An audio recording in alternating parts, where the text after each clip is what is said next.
Hi, this is Shakil Ahmed. In this tutorial, we will discuss about application of Wilcoxon Rank Sum Test, that is a non-parametric test alternative to the independent sample t-test. When the assumptions of independent sample t-test fail, like when we have a small number of observation and the observations don't follow the normal distribution, then we cannot rely on independent sample t-test. And the alternative is the Wilcoxon Rank Sum Test and Mann-Whitney U test. That is, these two tests are parallel test and independent methods, but both produce the same result. So we will discuss the Wilcoxon Rank Sum Test. It based on assumption that the data should be independent and the data should be random, and we have at least data is measured on ordinal scale. We can rank the data. So uh, we just perform a Wilcoxon rank sum test in this tutorial. So we have data on body mass index of certain 50 individuals. Out of them, some have diabetes and some have no diabetes. So we just want to compare the mean of those who have diabetes and the mean BMI of those who don't have diabetes. So we are comparing mean of the two independent groups. The two groups are independent. Independent means the BMI data were collected from two different groups of individuals. So first of all, we have the test statistic. That is the null hypothesis is that there is the distribution of the two uh, groups is different. Basically, we don't say that the mean or median is different. Usually, books recommend using comparing the median of the two populations or the two subgroups, but we usually say that the two data follows different distributions. That is our alternative hypothesis, and the null hypothesis that the data both data follows the same distribution. Basically, we are comparing all the rank values, all the quantile values of the two distributions. If they are close to each other, then we accept the null hypothesis. Otherwise, we reject the null hypothesis, and we use the Z statistic based on the sum of rank. That is the sum of the ranks for the smaller sample. As we have two samples, which sample is smaller, we take the rank of that sample. In our case, we have uh, larger number of zeros than uh, the number of ones. So n naught will be the group with no diabetes. Diabetes will be the our smaller group, smaller sample. And this is the uh, Z statistic, and this is the mean rank sum, and this is the sigma rank sum, and these are the formulas derived using the ranks of the two samples. So we need to first find the ranks of the two samples and the number of observations in the two samples. So let's start. First, we find the rank of the data. We just combine the two samples and rank them according to ascending order. Mostly we can do descending order as well. Rank, and we use the rank average command.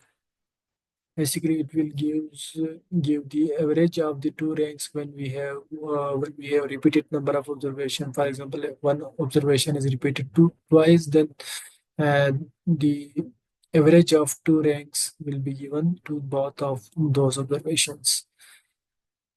And then the number, we are just ranking this observation, and the reference is starting from here, B2, and the last observation is B50, B51, I think.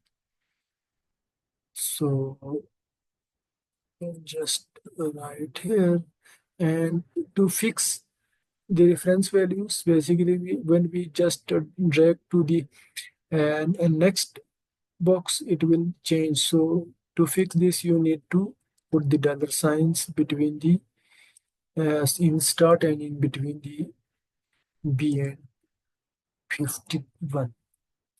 And the order is 0 for descending and 1 for ascending. So you put 1 as we need or rank in ascending order.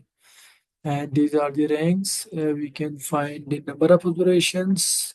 This is sum of zeros, and we can just find the sum of ones first. Sum of these observations.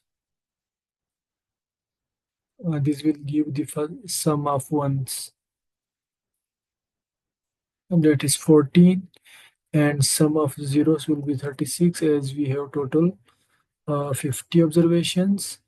And now we need to find the rank of the sums in the non-diabetic group and the rank of the sums in the diabetic group. That will be the two ranks sums, and the R will be the value of R will be the smaller of the two rank sums.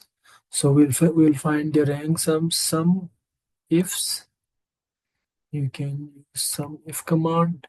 And the sum range, we are basically summing the in this range the ranks, and the criteria range, basically we are setting the criteria grouping variable. Now you just need to select the criteria, and then what is the criteria? Criteria is 0.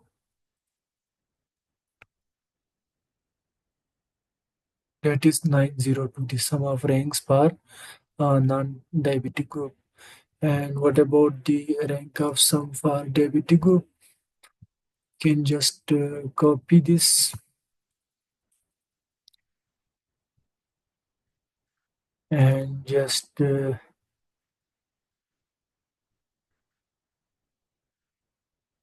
change it to 1. So this is 377. So this smaller group is N1. So the R is 373. And we have already N1 is, what is N1? N1 is the rank of the smaller observation. That is 14. And N2 is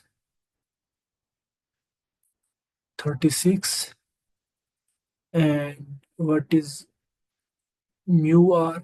That is N1, and that is 14 into 14 plus 36 plus 1 divided by 2. Sorry, there is some mistake. Think you need to put the steering as we are multiplying. This is 357, and that is the mean rank and the mean sum of the rank. And the sigma is square root, and n1 is 14, n2 is 36, and n1 plus n2 50 plus 151. You can just write 51 and then divide by 12. and you can just close the square root command. This is 46.26. Now we will find the z statistics using R, that is 373, and mu R. First find the difference and then divide by sigma R. So this is the value of the test statistic z. So you can see the z value is very small. So we can't reject the null hypothesis, and we conclude that the body mass index in the two groups are same. Uh, but you can just check if you have done the calculations correctly. We have just multiplied these three and then divide by 12 and then took the square root, and we have used the correct formula. You can just check R minus mu R divided by sigma R, and this is the z value. Now the p value you can find for the two tail. You can find the p value 1 minus normal distribution.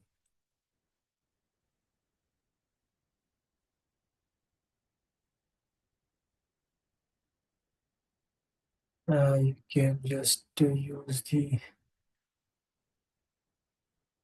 normal distribution command with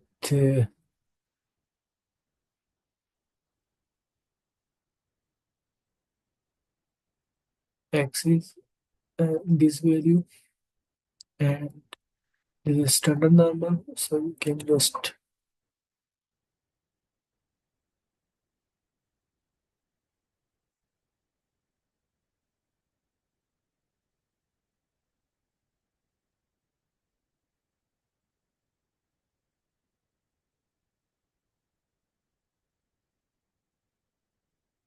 please true. So this is 0.3647, and you can find this is the one tail p value, and the two tail p value is just 2 multiplied by this value. So this is 0.7295. So we conclude that there is no significant difference between the body mass index of people who have diabetes and the people who don't have diabetes. Thank you.